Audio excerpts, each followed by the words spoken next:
So, Thomas, you're planting a flag as it relates to some of the gold equities. Two questions here. One, how many names do you have in your ETF?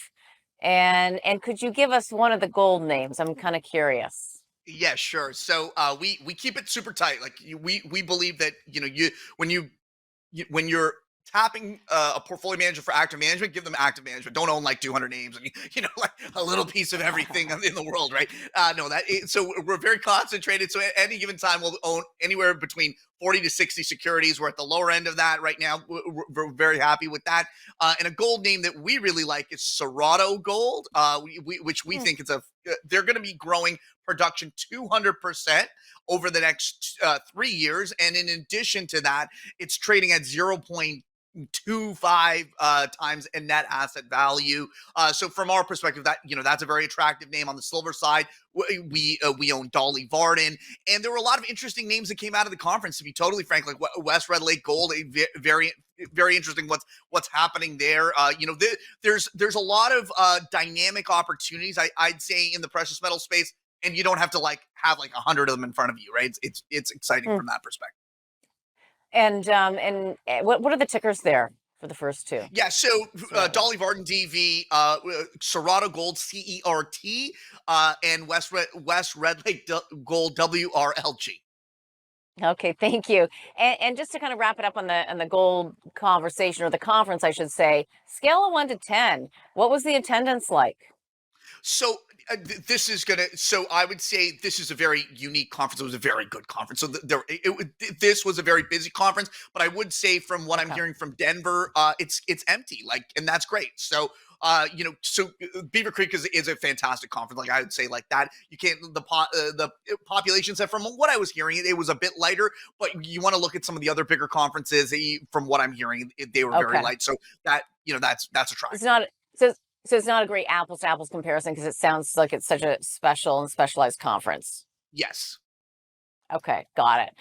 What other areas are interesting within precious metals, or is it really gold and a little bit of silver you're sticking with? Yeah, so gold and silver, obviously that we want to own the equities on that side, but on the on our other side of like, so we own lots of natural gas and oil as well. But natural gas being for us, we believe that there's no better bridge fuel full stop than natural gas. I think we're it's plentiful, it's cheap, you can ship it everywhere. Germany got saved because of natural gas, right? Like Right.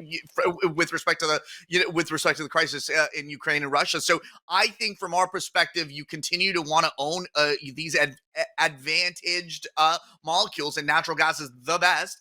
The one we put out a study, so we have a research portal as well. It's on Substack, grizzleresearch.substack.com. We put out a piece, getting paid to wait for, like it's basically the getting paid to wait dividend yield strategy has been phenomenal.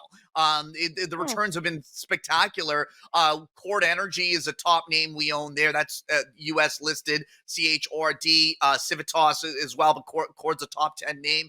It has a dividend yield of 12%. That's getting paid to wait. Wow.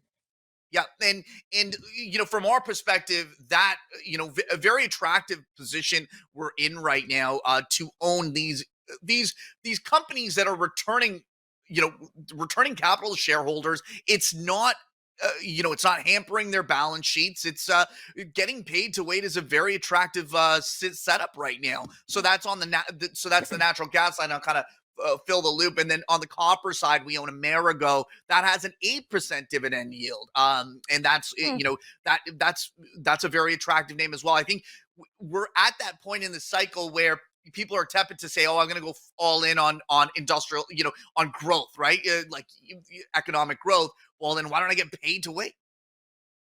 Right. So, in other words, copper, correct?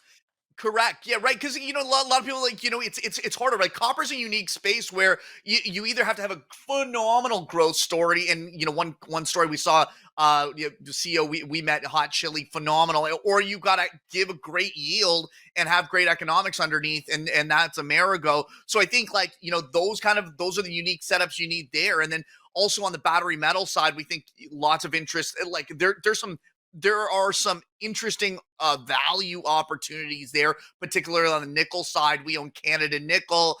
That's ticker CNC. We own Largo on the vanadium side. That's ticker LGO.